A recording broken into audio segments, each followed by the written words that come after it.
দেখেন আপনারা, আজকে আমরা কি কাজ করতে চলে আসলাম। আসলে পাঁচতলা একটি ভবনের ডাক থেকে লিক করতেছে। লিক করে এখানে শ্যাওলা গাছ জমে গেছে। ওই গাছগুলো চেক করার জন্য বাড়িওয়ালা পাঠাইছে। গাছগুলো সরিয়ে দেখি, দেখেন এখানে অফসেট ব্যবহার করা হয়েছে। অফসেটটা যে কোনোভাবে ফুটো হয়ে গিয়েছে। সম্ভবত হতে পারে উপর থেকে ভারী কিছু পড়েছে বা কেউ কিছু দিয়ে ফুটো করার তো এখানে সম্ভাবনা নাই। উপর থেকে হয়তো কিছু পরে দেখেন ছোট্ট একটা ফুটো হয়ে গেছে। এটাকে এখন পুরো ডাকটা পুরো ভিজে ভিতরের দেওয়ালটা নষ্ট হয়ে যায়। এটা নিয়ে গবেষণা করতেছি যে এটাকে কিভাবে সারাই করা যায় অল্পর মধ্যে।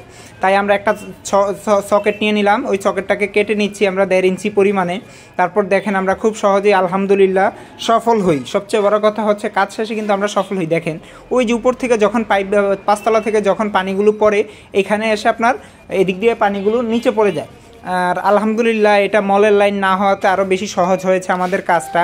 এটা হলো ওয়েস্ট ওয়াটারের লাইন, এটা গোসলের বা ওয়েস্ট ওয়াটারের লাইন। এদিকে আবার ফ্রিজের কাজ করতেছে ফ্রিজ টেকনিশিয়ান ভাইরা। এরই মধ্যে আমরা একটা কলারটাকে লাগিয়ে নিলাম সুন্দর করে গাম দিয়ে দিয়ে আমরা এটাকে একটা জাম দিয়ে রাখছি অনেকক্ষণ। তারপর আমরা একটু লিকটা চেক করতেছি। অনেকক্ষণ যাবত আমরা লিক চেক করতেছি যাতে কোনো সমস্যা না হয়। আলহামদুলিল্লাহ কেমন হয়েছে আমাদের কাজটা অবশ্যই আপনারা বলবেন।